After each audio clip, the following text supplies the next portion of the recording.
Welcome back to Let the Quran Speak. Now, Brother Shabir, there has been a recent case here in Canada where a child has been granted another mother, so to speak.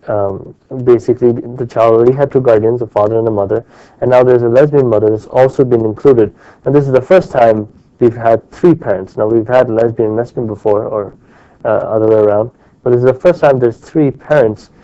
It seems that everything is sort of, the whole idea of family is disappearing. And no longer do we have what we used to call a traditional family, or even a nuclear family. What effect, what does Islam say about this? Would this be possible in an Islamic state?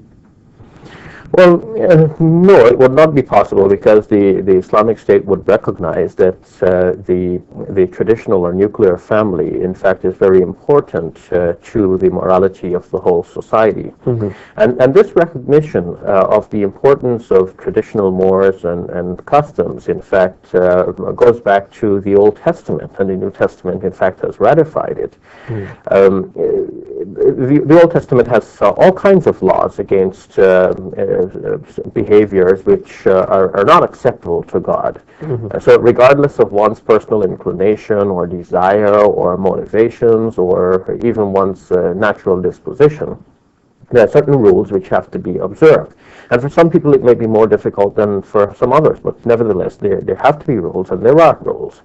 There are rules, for example, in the Old Testament against bestiality, against homosexuality, against things that we take for granted, for the fact that a man could not marry his mother or marry his sister, for example. Mm-hmm. Now, if you are to throw away all of these rules and say, look, we are modern people, we can do whatever we want, and we devise rules by ourselves and so on, then you may be able to protect yourself somewhat from some of the physical dangers that such a breakdown of the traditional structure would entail.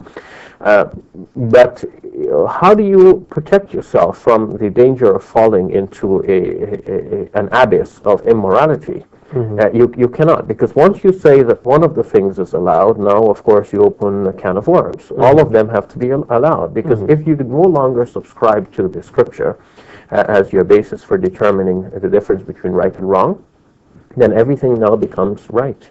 Now, but many would say that this is their right. They're being discriminated against if this is not allowed. What would Islam say to this? Well, we wouldn't see it as discrimination against a person. We would see it as setting certain rules and standards, and anyone, in fact, is welcome to participate in and achieve and benefit from the rights that come out of the availability of such rules and standards. If I'm to use an analogy, if you have a university and you make the application open to everyone can apply. That doesn't mean to say that you're going to accept one who does not do the work, doesn't study, doesn't, there's a certain requirement here. So in a similar sense, there are certain rights and privileges which are granted to society. Let's say marriage, for example, recognizing marriage and parenthood. This here is given due to a person's biological inheritance. So that which is handed down to a child confers naturally on the parent the right of being a parent of that child. Mm-hmm. Or one might, through guardianship, achieve that right of parenthood, adoption, for example. But that does not mean that by doing this you break down the entire moral structure such that anything now becomes permissible. Mm-hmm. Once you have the traditional unit, you impart the morality on the child. But if you break down the traditional unit, you are really saying that now a wide variety of practices are all possible, and that itself might be to the disadvantage of the child. Mm-hmm. Thank you, Minister. Welcome.